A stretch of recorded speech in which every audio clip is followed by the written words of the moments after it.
Hello, I'm Anthony Candeloro, and my senior project's on DUIs in the Navy and app-based transportation. My introduction is going to show the difference between national and Navy DUI statistics and try to show the difference between the consequences of those DUIs. For instance, a civilian may get a DUI, but they may still get to keep their job as long as they're able to get there. In the Navy, that's not always the case. You may get processed out. Also, a civilian may get fined and have to deal with that. In the Navy, you may get fined within the civilian courtroom, but you also may lose pay from the Navy as well as rank. So one of my main points is the current alcohol policy in the Navy, and then to go over some of the current prevention programs that they have. Right now, the Navy uses responsible use as their policy, and that just means if you're 21 and over, the Navy trusts you to make good decisions while using alcohol. And if you're overseas, uh, that could mean 18 or over, depending on the country. But they still have to fall within a responsible use policy. And then some of the programs that the Navy offers right now or utilizes to try to prevent DUIs, the most popular one is the Right Spirit campaign, and that tries to de-glamorize alcohol within the use within the Navy. Uh, so many people associate sailors with drinking. There's within our fight song, there's even a term "drink to the foam," referencing drinking beer to the end. Many people have seen movies and it associates sailors and alcohol, such as Master Chief Billy Sunday.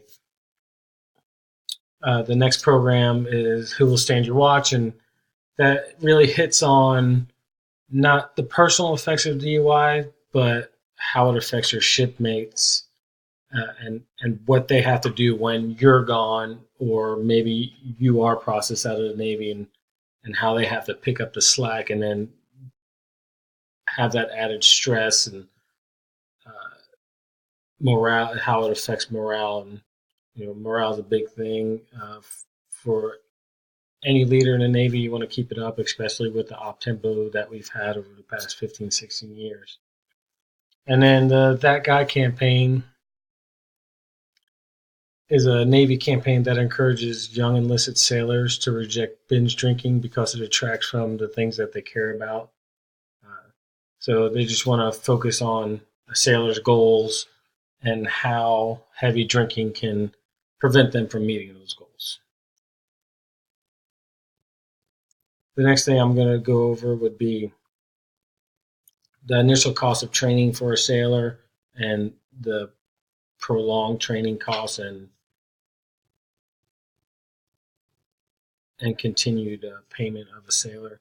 Uh, Also hit on some time loss and how it affects mission.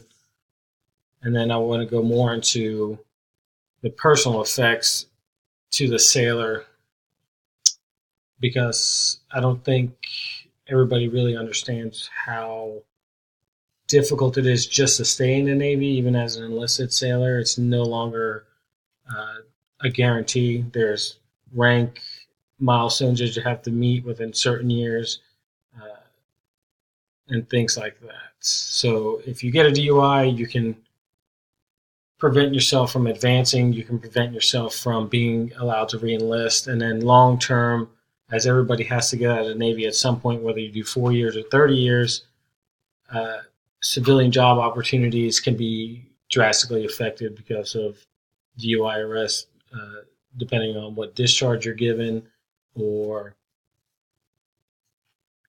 or if you lost a security clearance. Certain things like that can affect if you can get a job federally, or even local government jobs might not apply, or even contractor jobs that work within the federal local governments.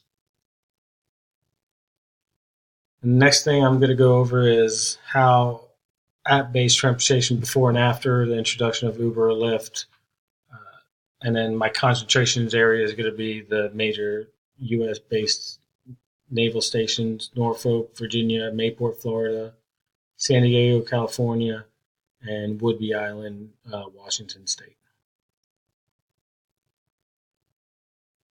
In conclusion, uh, what the problem is with DUIs in the Navy, how the Navy currently tries to prevent them, and how app-based transportation is affecting DUI rates and possible relationships the Navy can create with Uber or Lyft to make it more encouraging for sailors to use them. Thank you for your time.